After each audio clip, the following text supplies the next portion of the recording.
في الفيديو ده هنشرح ازاي تعمل حركة عشب تكون واقعية جدا وتكون طالعة بشكل يعني زي ما كنا عاملينه في الفيديو ده. فيلا بينا على طول من غير ما نضيع وقت نشوف عملنا دي ازاي. اول حاجة احنا محتاجين العشب نفسه اللي هنعمل عليه الانيميشن، ودي يعني براحتك فيها. في تقدر تحمل من على سكتش فاب، موجود اشكال كتير من العشب، وانا عندي هنا مكتبة. المكتبة دي فيها اشكال برضو كتير من العشب، اراضي زراعية والشجر واوراق الشجر والحاجات دي. فتعالوا هنختار منها مثلا، تعالوا نختار ده. طيب تاني حاجة احنا محتاجينها البلان اللي هنعمل فيه العشب، اللي هنعمل عليه اللي هنحط عليه العشب ده، اللي هي قطعة الأرض يعني اللي هنحط عليها العشب. فهنعمل هنا نيو بلان، نكبرها شوية. وفكرة البلان بقى وفكرة الأرض دي انت براحتك فيها، يعني ممكن تسيبها زي ما هي كده، وممكن مثلا تزود فيها بقى شوية تفاصيل. يعني زي الأرض الزراعية زي ما انت عارف ما بتبقاش عادلة، بيبقى فيها مثلا ايه حته طالعه حته نازله حاجات كده. يعني نقدر مثلا، بس تعالوا نفعل البروبوشنال ده. مم. تعالوا اول نعمل لها 1 subdivide more. تمام.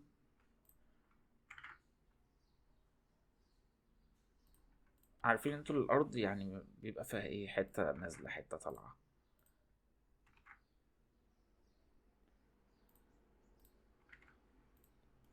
يعني دي براحتك، يعني ده مجرد يعني ايه حاجه مش ضروريه يعني. انت ممكن تسيبها عادة لو خلاص حاجه براحتك انت.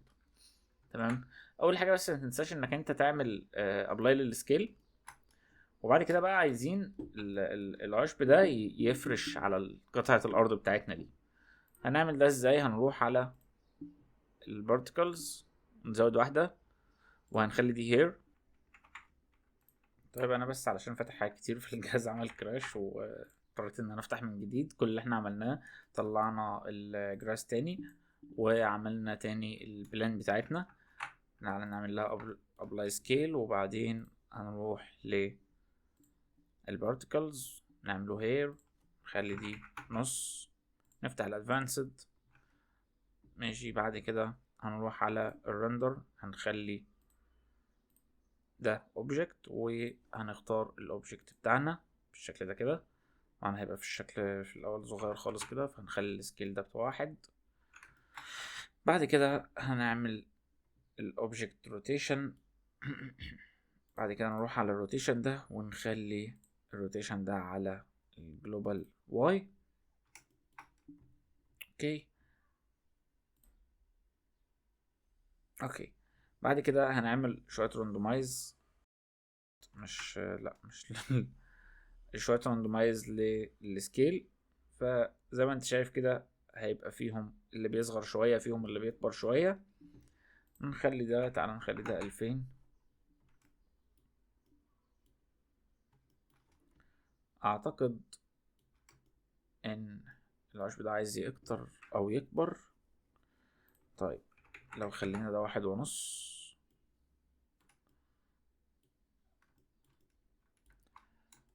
وخلينا ده 3000 كده. اوكي كده احسن شوية. ماشي.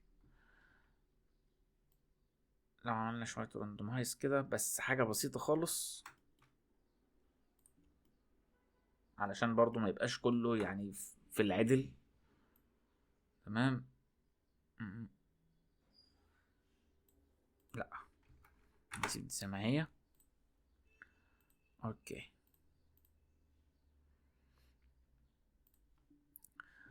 طيب احنا هنا مش هنستخدم يعني موديفاير، ولا هقول لك بقى ويند ولا فورس ولا اي حاجه من دي. احنا هنعمل حاجه بسيطه خالص. تعالى نروح هنا اول ونعمل شيفت اس، ونودي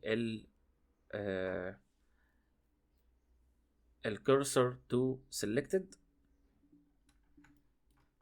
تمام. وهو في المكان ده كده هنعمل شيفت ايه ونطلع امبتي، خليه اكس بلان كده. تعالوا هنروح على التايم لاين، ومن رقم واحد كده طلع اول الان كده علشان نشوف ده. هنخلي الروتيشن، هنعمل اي على الروتيشن. وهنروح على اخر التايم لاين، سواء بقى هو 250 فريم او الفيديو بتاعك اكتر وات ايفر، ايا يكن، هتروح على اخر التايم لاين وهنحرك، نعمل له روتيشن على محور الزد. تمام. قد ايه بقى؟ على حسب يعني سرعة الرياح، او السرعة اللي انت عايز الانيميشن بتاعك يبقى شغال بيها. دي حاجة برضو يعني براحتك فيها. تمام. هو لو لف دايرة كاملة هتبقى كام؟ 360. طيب 360 دول هنضربهم مثلا في 3، هيبقوا 1080 تقريبا. تمام. فتعالوا نخليها 1080. على فكرة ممكن اكتر، ولكن كل ما هتزود، كل ما هتزيد سرعة الانيميشن، كل ما هتحس ان الرياح اقوى. يعني هي اللعبة كلها في الرقم ده مرتبط بالانيميشن. ممكن تحط رقم اقل فتبان ان الانيميشن يبقى بسيط كده وحاجة قليلة، فتحس ان يعني تحس ان الويند مش كتير، الرياح، سرعة الرياح مثلا مش كبيرة، فالعشب بيتحرك بطريقة ناعمة كده وطريقة بسيطة. تمام. تقدر تزود في الرقم قوي فتحس ان العشب بيتحرك بسرعة كبيرة، فتحس ان الرياح قوية. تمام. ده لعبة الرقم ده، بس هي دي اللي بتتحكم في الموضوع ده. تمام. طيب احنا كده عملنا حاجة؟ ما عملناش اي حاجة. اول حاجة بس عايزين نعملها، علشان طبعا زي ما احنا عارفين ان اي انيميشن بنبدأ نعمله بيبقى بيبقى بيزير، فاحنا عايزين نخليه لينير. تمام. دي فكرة، بس انك انت ايه، ان هو يفضل بنفس السرعة من اول الفيديو ما يبدأ لاخره، ما يبقاش فيه سريع وبطيء، علشان مش منطقي ان الحركة بتاعت الانيميشن يبقى مثلا شوية الرياح مثلا ضعيفة، بعد كده بتشد، بعد كده بترجع. او لو انت عايز تعمل انيميشن معقد زي ده، تقدر تعمله بيزير وتعلي بقى الحركة بتاعتك في اوقات معينة وتوطيها في اوقات معينة. لو انت عايز تعمل بقى فيديو طويل وفي رياح بقى مثلا عاصفة، وبعدين الجو بيبقى معتدل بعد كده، كل اللعبة دي بتتحكم فيها بموضوع البزير. بس انا هنا هخليه لينير، لان انا عايز الحركة بتاعته تبقى واحدة، ما تقعدش تزيد وتقل. تمام. من اول الفيديو لاخره. اوكي.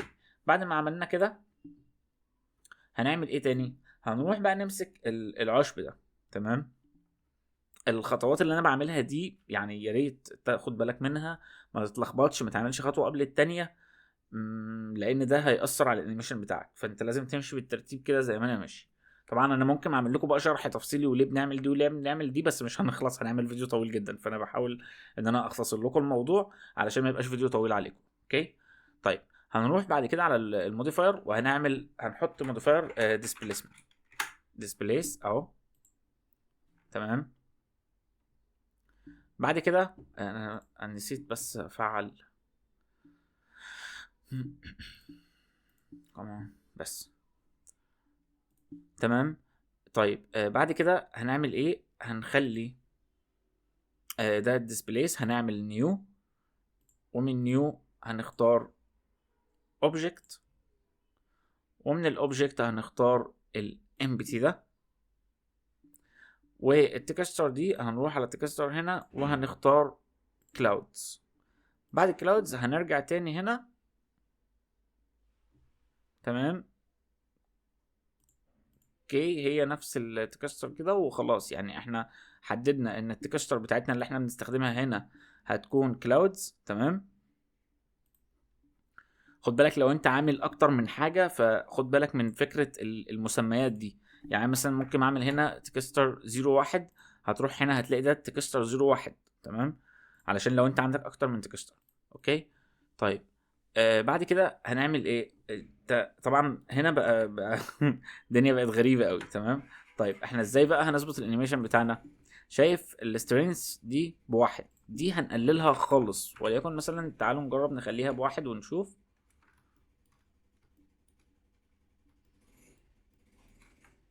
لا برضو طبعا شكلها عرة جدا، فهنقلل دي شوية كمان.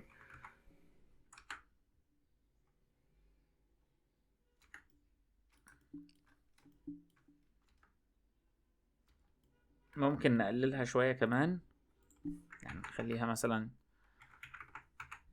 مم. تعال اول ما نحط كاميرا علشان نشوف من الكاميرا احسن. تمام،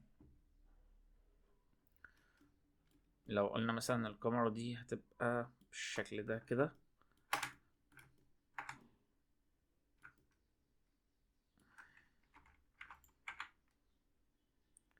تعالوا نعمل كده، نروح نخلي الكاميرا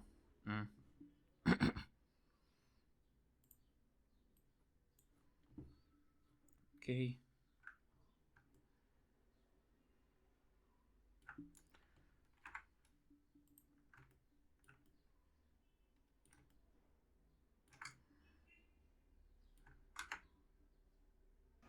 لو وصلت لحد هنا قبل ما نكمل متنساش تعمل سبسكرايب ولايك حلوين لو الفيديو والمحتوى ده بيهمك. وكمان عايز اقولك ان شاء الله خلاص قريب جدا نازل كورس شامل متكامل مع اكاديمية النجاح المتكامل. والاهم من كده كمان ان شاء الله قريب جدا هيكون في محاضرة او اكتر من محاضرة اونلاين فري على جروب الديسكورد الخاص سواء بالأكاديمية دي أو بالخاص بي أنا. فبرضو لو حابب إنك أنت تستفاد من المحاضرات الأونلاين دي تقدر تشارك فيها، تقدر تحضر اللايف، تقدر لو عندك سؤال أو عندك حاجة معينة عايزني أتكلم عنها أو أشرحها تشارك برأيك وكده. فلو حابب إنك أنت تشترك معانا في جروب الديسكورد برضو عرفني برسالة سواء هنا أو كومنت هنا أو رسالة على الفيس وهبعت لك على طول جروب ديسكورد. طيب تعالوا اول قبل ما نعمل اي حاجه ونضيف اي حاجه تعالوا نشوف المنظر كده في الرندر فيو. بلاش برضو نحكم على طول كده. HDRI عايزين نضيف مكان كأنه مكان زراعي برضو، بس لا ده مش شكله مش عاطفي خالص. ما اعتقدش برضو مش احسن حاجه، لا هنشوف ده. ماشي اوكي. الحاجه التانية اللي عايزين نعملها طبعا مش هنسيب الارض كده، تمام ماشي بالشكل ده كده اوكي. يعني حاجه منظر بس عشان ما يبقاش شكلها ابيض تحت، يعني مش دول، ما احناش مش هنشرح او احنا بنعمل ايه في الماتيريال يعني. هنرجع بقى على التايم لاين. طيب رغم ان على فكره يعني ممكن تمام نرندر على كده والشكل هيبقى حلو يعني ما فيش فيه مشاكل، بس خلينا برضو نقول كم تيبس كده ينقلوا لك الكواليتي او النتيجه النهائيه يعني في نقله تانية كده وتبقى اقرب اكتر للواقعيه يعني. اللي هي هنعمل ايه بقى؟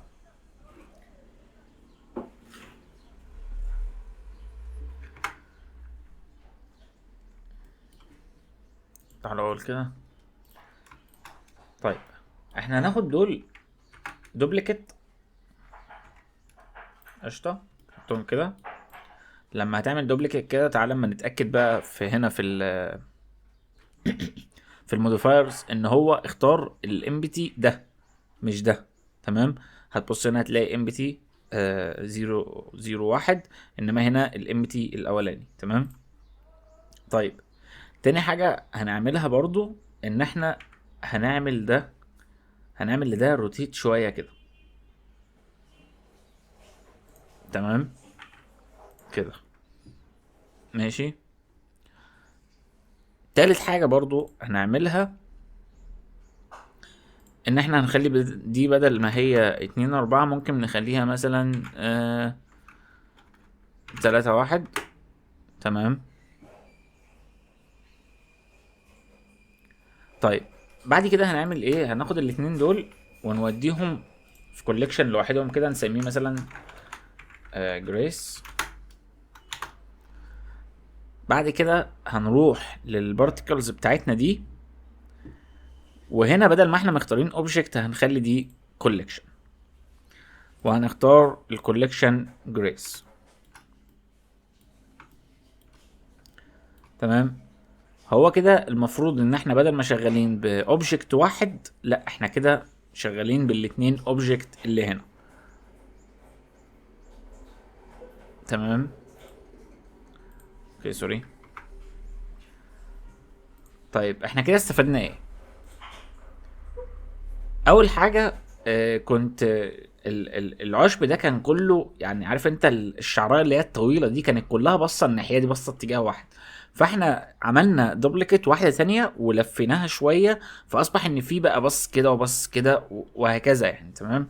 فخلينا في عشوائيه اكتر، وده الواقع ان يعني ما بتلاقيش مثلا ارض عشب تلاقي العشب كله ستريت، يعني حاجه واحده، فاهمني؟